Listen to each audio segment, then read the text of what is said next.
Hola a todos, bienvenidos a un nuevo vídeo. En este vídeo vamos a tratar el polimorfismo. El polimorfismo es una de las características, de las tres características principales que tiene la programación orientada a objetos, junto con la herencia y los interfaces. El contenido de este vídeo va a ser el contenido de este vídeo va a ser un primer punto en el cual hablemos de polimorfismo, en concreto de características como el upcasting, el downcasting y tipos estáticos, tipos dinámicos y enlace dinámico. Luego un segundo punto en el cual veremos las clases abstractas y un tercer punto que veremos la clase object, que es la clase principal de todo el árbol, se podría decir, de toda la jerarquía de clases en Java. Lo primero vamos a plantear, bueno, qué pasa si no tuviéramos el polimorfismo en el tema de la programación orientada a objetos en cualquier lenguaje de programación. Bueno, pues si no tuviéramos el polimorfismo, si nos definimos, por ejemplo, una variable mydog, que es una variable de referencia, y la instanciamos, newDog, lo que hace la variable de referencia mydog es apuntar hacia un objeto dog con todas sus características, con todas sus propiedades, con todos sus métodos, ¿no? Y como bien dice aquí, dice la variable de referencia mydog y el objeto de tipo dog son del mismo tipo, ¿no? Todo dog. Son, repito, es decir, sería siempre del mismo tipo. Con polimorfismo esto puede cambiar, le podemos dar una vuelta de tuerca. Y dice, la referencia puede ser una superclase del objeto. O sea, aquí ya estamos hablando de que la referencia, como podéis ver aquí, que es lo que tenemos el mydog en la parte izquierda del dibujo, pues eso puede ser animal. Puede ser animal. Con esto partimos siempre de la estructura y jerarquía de clases que se ve en el vídeo de herencia, en el cual teníamos una primera superclase que es animal, luego teníamos una superclase que podría ser felino o canino, y luego teníamos seis clases bueno, que de alguna forma eran descendientes de las clases o bien animal, o bien canino, o bien felino. En este caso vamos a suponer que la clase dog hereda, o sea que es una clase descendiente directamente de animal, ¿no? Y aquí pues, podemos tener esta definición que tenemos aquí sin ningún problema. Esto es posible gracias al polimorfismo. Es decir, yo puedo definir una variable mydog, una variable de referencia mydog, del tipo animal, pero cuando la instancio le digo que sea un perro, que sea dog.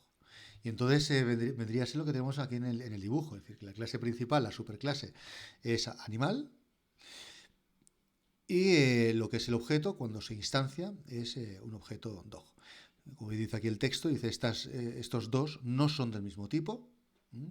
Una deriva de la otra. La variable de referencia está declarada como animal, pero el objeto es de tipo dog. Esto es gracias al polimorfismo. Y entonces lo que vamos a ver en este tema es esto, que es lo que nos proporciona.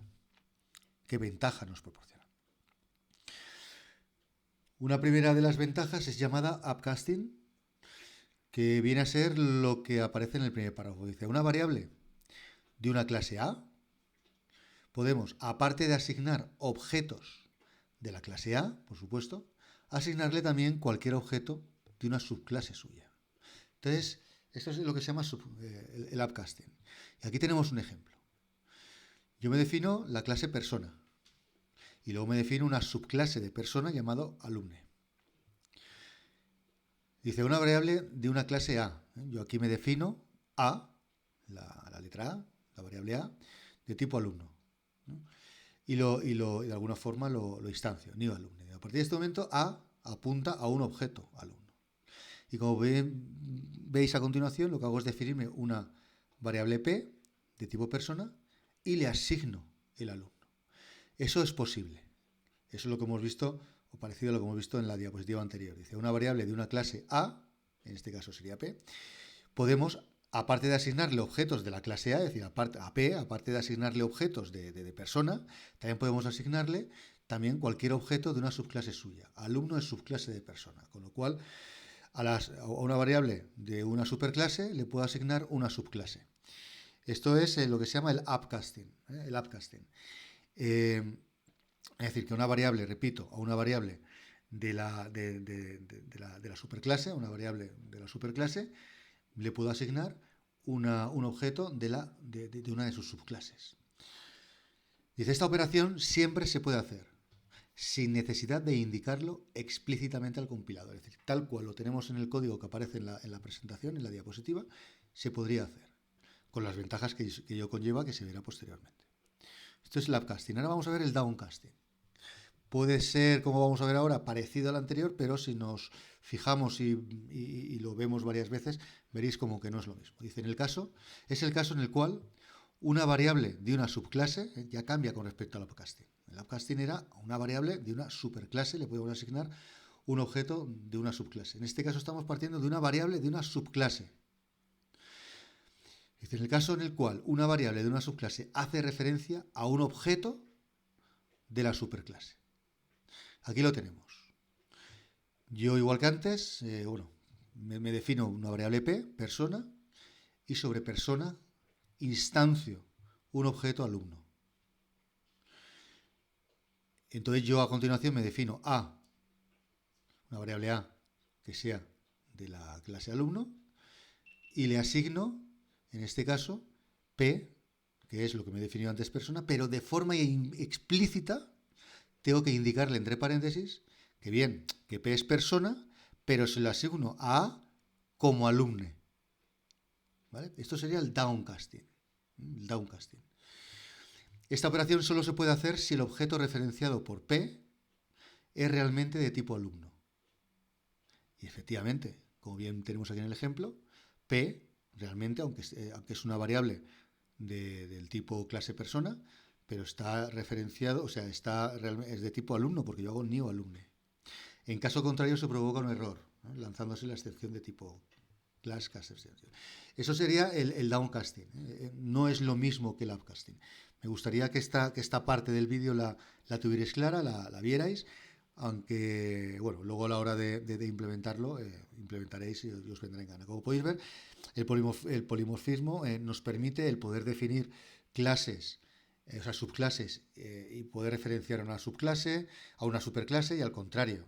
Al contrario sería el upcasting y esto sería downcasting. Parámetros y valor devuelto. Veamos un ejemplo. Aquí, partiendo del ejemplo que se ve en el vídeo de herencia, bueno, pues tenemos en este caso cuatro subclases que serían animales, en este caso gato, perro, lobo e hipopótamo. Y son subclases de la superclase, en este caso A, que sería animal, ¿no? Como bien, bueno, y vamos a ver el código. Definimos aquí vet como una clase y me defino un método que es void public giveShot y acoge como parámetro un objeto, o sea, como parámetro A, que es un objeto animal. Podemos hacer lo que queramos con el animal. En este caso, pues a.makeNoise, ¿no? MakeNoise es uno de los métodos que están definidos en la clase animal. Repito, tenemos que tener en mente lo que es esta estructura de animal junto con perro, gato, lobo, que se define en el vídeo de herencia. Y MakeNoise es uno de los métodos que va redefinido en perro, va redefinido en lobo, en tigre, en león, pero bueno, podemos llamarlo sin ningún parámetro. Dice el parámetro A, de tipo animal, como tenemos en el dibujo, podría tomar cualquier valor de animal como argumento. El método makeNoise se ejecutará según el tipo del animal pasado como argumento. Es decir, si yo A, el animal, es un perro, pues ejecutará makeNoise redefinido en dog, en perro. Si A es wolf, lobo, se ejecutará el makeNoise redefinido en lobo.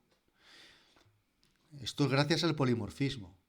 Es decir, un mismo procedimiento makeNoise se ejecutará, la llamada a un mismo procedimiento makeNoise se ejecutará en función, o sea, ejecutará un código u otro en función del objeto primordial, principal, al cual haga referencia, ¿no?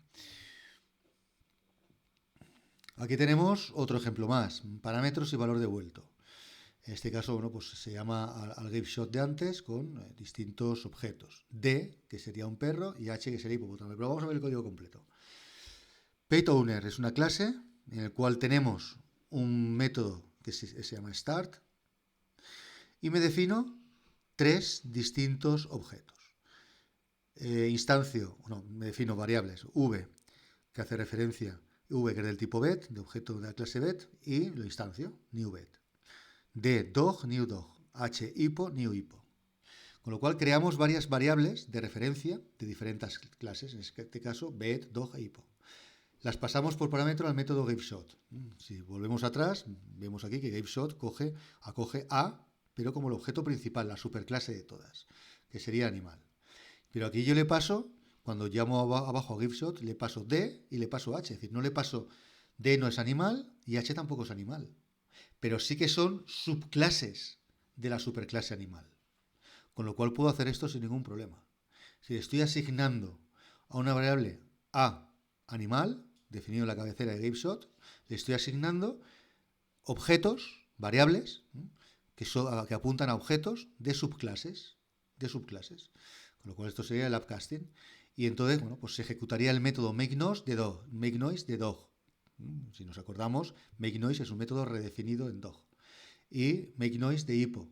Pues si nos acordamos, makeNoise también se redefinía en hippo. Esto es gracias al polimorfismo. Y ya para terminar este punto, primero de polimorfismo, tenemos tipo estático y tipos dinámico. Tipos estáticos, tipo con el cual se declara una variable de referencia. Tipo dinámico, tipo del objeto al cual apunta la variable de referencia. Vamos a ver ejemplos y lo entenderemos mejor. Abajo tenemos una variable A, que es del tipo clase alumno, y lo instanciamos new alumno. En este caso es tipo estático. Es igual a tipo dinámico. ¿Por qué? Porque el tipo con el cual se declara una variable de referencia, en este caso A es alumno, y tipo del objeto al cual apunta la variable de referencia. Apunta a un objeto también de tipo alumno, daros cuenta, new alumno. Con lo cual, en este caso, tipo estático es lo mismo que tipo dinámico. Pero sin embargo, si hacemos lo que aparece en la siguiente línea, daros cuenta, define una variable P que bueno, va a tener el tipo va a ser la clase persona. Pero le asigno, en este caso, new alumno, es decir, le asigno un objeto de tipo alumno. Entonces, tenemos tipo estático, tipo con el cual se declara una variable de referencia, persona. En este caso, P es persona. Tipo del objeto, dinámico, tipo del objeto al cual apunta, y apunta a un alumno. Es decir, una variable de tipo persona apunta a un objeto de tipo alumno. Con lo cual, en este caso, no es lo mismo el tipo estático que el tipo dinámico. El tipo estático sería persona y el tipo dinámico es al cual apunta, que es alumno. Dice, tipo estático determina qué se puede hacer. ¿Qué se puede hacer? Es decir, en el segundo de los casos, en el cual es distinto, tipo estático de tipo dinámico, tenemos que P es del tipo persona, del tipo clase persona. Pues, ¿qué se puede hacer con P? ¿Qué se puede hacer con P? Se puede hacer todo aquello que venga definido en la clase persona. Se pueden utilizar los atributos y variables, o sea, los atributos, propiedades de la clase persona definida, y se puede también utilizar los métodos. Y el tipo dinámico determina cómo se hace. En este caso, P es persona, pero, por ejemplo, imaginemos que tenemos en P un método, o sea, en persona, perdonar, un método que se llame ladrar. Cuando yo instancio alumno es una subclase de persona y lo redefino, ladrar lo redefino en alumno, entonces, ¿qué puedo hacer con P, tipo estático? Bueno, pues puedo llamar al método ladrar. ¿Pero qué código se ejecutará? El del tipo dinámico, el de alumno. Eso es gracias al polimorfismo. Enlace dinámico. Mecanismo existente en la máquina, Java, máquina virtual de Java, en Java para implementar el polimorfismo en tiempo de ejecución. Sería enlace dinámico. Gracias a el dynamic binding, al enlace dinámico, podemos hacer lo que aparece aquí. Es decir, podemos definir P como persona y asignarle un objeto de una subclase, en este caso alumno. Suponemos que la clase persona dispone del método mostrarinfo, por ejemplo, y que este método sea sobrescrito en la clase alumno. La instrucción p.mostrarinfo ejecutará el método mostrarinfo de la clase alumno, el dinámico. Por eso se llama enlace dinámico. El tipo estático, el que viene definido en persona, nos dice que se puede hacer, pero el tipo dinámico nos dice cómo se hace. Entonces se hace como indica la clase alumno. Pero también vimos en herencia que podríamos ejecutar el método mostrarinfo de la clase persona con super.mostrarinfo. Pero eso es otra película. Cuando hablamos de arrays, bueno, pues aquí tenemos un ejemplo de arrays. Tenemos aquí, defino animals como un array de animales, y en concreto lo instancio como para meter 5. Y en el primer elemento, en el 0, instancio un objeto dog. En el 1, un instancio un objeto cat. En el 2, un objeto wolf. Esto se puede hacer, o sea, aparte de hacerlo con una sola variable, puedo hacerlo con un array. Y estoy utilizando también upcasting y todo el tema del enlace dinámico, el tipo estático dinámico, llamar un objeto de una superclase. Todo esto funcionaría exactamente igual, pero en este caso habría que hacer uso de animals y a continuación el índice, ¿no? Como bien tenemos en la parte inferior.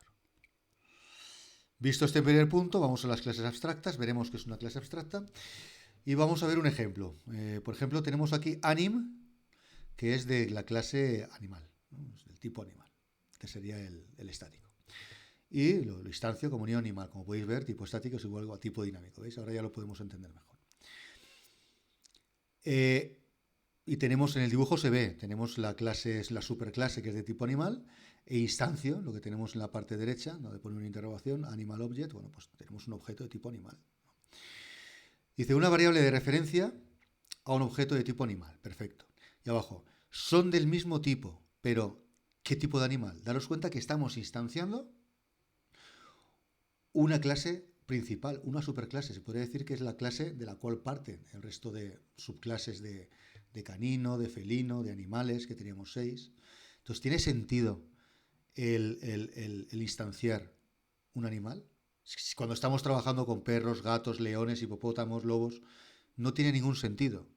Entonces, ¿esto se puede solucionar? Sí, o sea, se puede evitar que se instancie, quizás por error o por desconocimiento, una clase animal. ¿A qué animal se parece un animal, un new animal? O sea, no sabemos a qué. Esto tendría que ser que son, como podéis ver ahí, son monstruitos más que animales. Es decir, bueno, es un error. ¿Tiene sentido crear un tigre o un lobo? Sí, sí que lo tiene, pero un animal no. ¿Pero tiene sentido crear un animal? ¿Qué forma tiene? ¿Cómo es? No, cuando nos referenciamos a un animal, sabemos qué tipo de animal es. Necesitamos la clase animal para heredar de ella, pero realmente no se necesita crear un animal, pero sí un lobo, un tigre o un perro. Definiendo una clase como abstracta, evitamos que se pueda instanciar y se creen objetos de esa clase.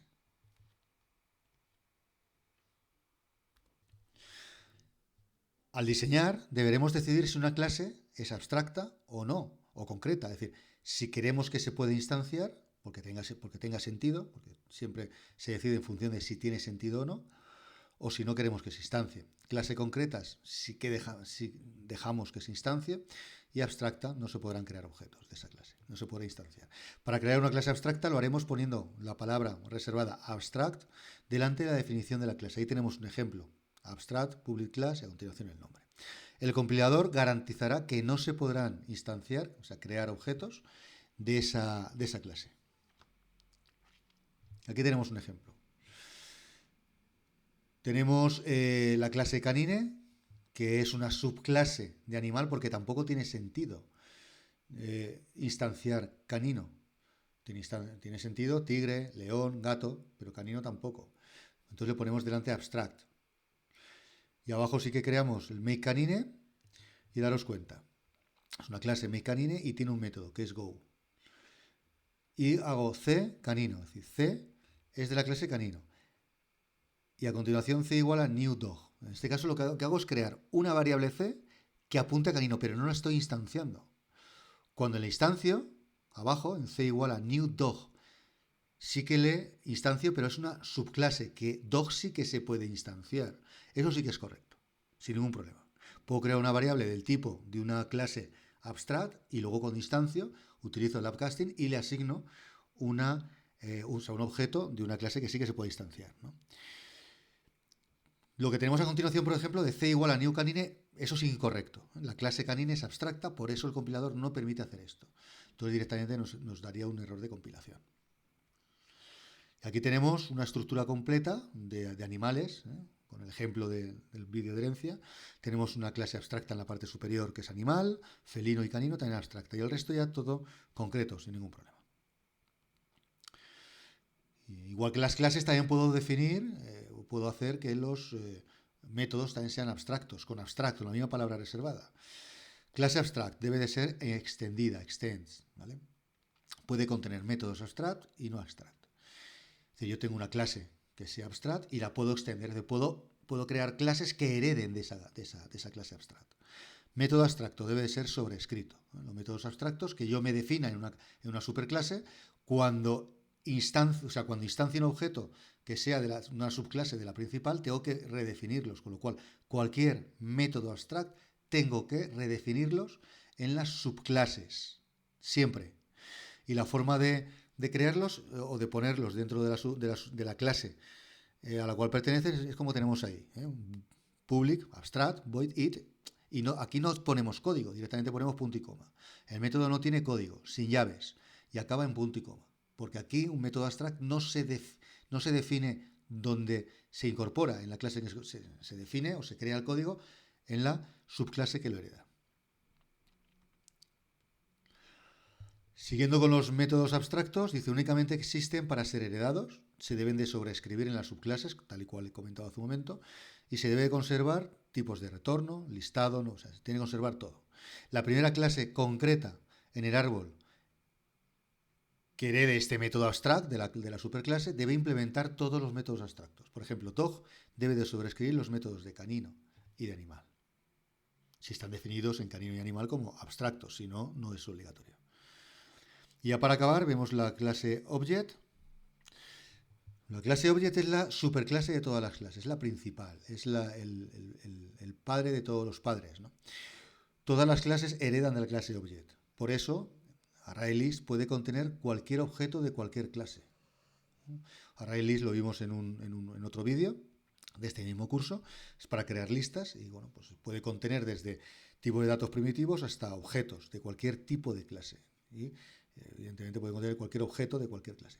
Cualquier clase que no herede explícitamente de otra clase, heredarán implícitamente del objeto, es decir, es el principal.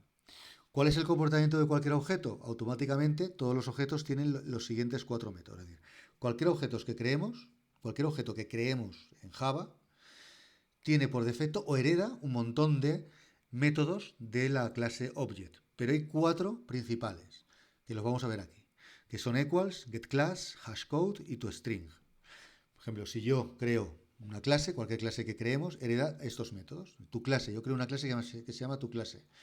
Pues directamente heredará esos 4 métodos, aparte de otros. Estos son algunos, pero estos son principales, estos son bastante principales. Y aquí tenemos un ejemplo. Primer método, equals. Yo defino A, la variable A, del tipo clase dog, y hago new dog. C, de tipo clase cat, y hago un new cat.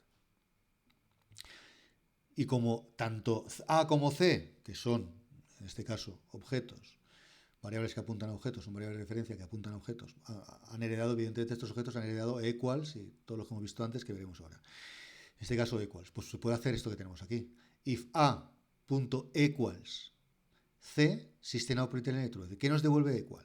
Nos dice si dos objetos se consideran iguales. En este caso, llamamos al método equals de A y le pasamos como argumento C. Y lo que hace es comparar A y C.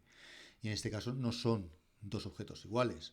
Uno es de dog y otro es cat. Siguiente método, getClass. Lo que hace es obtener, nos devuelve el nombre de la clase a la cual pertenece. Clase del objeto instanciado. Defino C como cat, lo instancio, e imprimo c.getClass. No coge ningún argumento y nos devuelve class cat. Hashcode. Nos devuelve el hashcode del objeto. Por ahora, como bien dice aquí, piensa que es un identificador único para cada objeto. Cuando se crea, se le asigna un identificador único y la forma de obtenerlo es este. Y por último tenemos toString. Definimos C, que es de la clase cat, lo instanciamos y llamamos c.toString. Devuelve una cadena con el nombre de la clase y algún otro código del que de momento no nos preocuparemos. Y ahí lo tenemos el ejemplo. Cat y a continuación un código. No es una clase abstracta, pero es especial, Object. Todas las clases pueden heredar sus métodos sin necesidad de sobreescribirlos. Podemos sobreescribir algunos de sus métodos. Otros están definidos como final y, como hemos visto ya, no se pueden redefinir. Es posible crear objetos de tipo Object, pero lo haremos más adelante para casos especiales. De forma directa se refiere. Yo puedo crear objetos de cualquier tipo, variables que apunten a objetos de cualquier tipo y por defecto acogen una serie de métodos, como lo que hemos visto hace un momento, de object. Pero no hacemos directamente extends object, no de forma directa. No es correcto utilizar la clase object para, aquí tenemos, o del tipo object y le asigno new Ferrari, que podríamos pensar que por el upcasting, por el polimorfismo se podría hacer, pero esto no es legal, es decir, no puedo definir, como he dicho hace un momento, o del tipo object. Object es un objeto que está ahí y todas las clases que generemos, pues hereda de ahí, pero ya está. El método irrápido no pertenece a la clase object. Y aquí pues tenemos, tanto aquí como en la siguiente, aquí tenemos pues ejemplos, ¿vale? Ejemplos que, bueno, lo miráis, son ejemplos que recogen el tema del polimorfismo, le echáis un vistazo y lo miráis, pero viene a ser códigos como lo que hemos visto a lo largo del vídeo. Esto tiene que ver con lo anterior y con esto. Dice, cuando un dog no actúa como un dog. Seguimos con los ejemplos de animales. Definimos un método go y lo que hacemos es, bueno, como bien veis aquí, aDog es una variable que apunta a un dog, new dog, y hacemos sameDog, que es otra variable más, igual a getObjectAdog. Dice, esta línea no funciona, incluso aunque el método devuelva una referencia al mismo objeto que se pasó por parámetro. El tipo de objeto devuelto será de tipo object. ¿Por qué? Porque daros cuenta la parte inferior donde está definido el getObject. GetObject acoge un objeto de tipo object y devuelve O. O sea, devuelve siempre un objeto de tipo object. Con lo cual estamos hablando que le estamos intentando asignar a un objeto del tipo dog, de la clase dog, un objeto de la clase object. Y eso no se puede permitir. Eso no nos va a dar error, ¿vale? Aquí tenemos otro ejemplo más, que aquí sí que sería correcto, pero en este caso daros cuenta que es el mismo código de antes, pero sameDog lo defino como object, no como dog. Daros cuenta que antes estaba como dog. Entonces aquí sí que se podría hacer sin ningún problema. ¿Por qué? Porque sameDog es del tipo object, con lo cual, y getObject obtiene un objeto del tipo object, con lo cual sí que se puede asignar sin ningún problema. En este caso, dice, cuando un dog no actúa como un dog. Vamos a ver lo que hace. Tenemos la clase principal object, definido un perro, dog. Y vamos a ver el código. O es del tipo object. Al.get index, dice. Y a continuación utilizamos hashcode. Definimos i de tipo entero igual a o.hashcode. Esto es correcto, porque de alguna forma estamos teniendo el código del objeto o, que es del tipo object. La clase object tiene un método hashcode que podremos llamar desde cualquier objeto de Java, incluso desde el mismo objeto object. Pero o.bark no podemos, porque bark es un método definido en una subclase y no definido en object, cuando o es del tipo object, con lo cual no podemos hacer esto. La clase object no tiene ni idea de lo que significa el método bark. Incluso aunque tú sepas que es un dog, el compilador no lo sabe. Esto sería, entonces el perro no actúa de perro, en este caso actúa de object.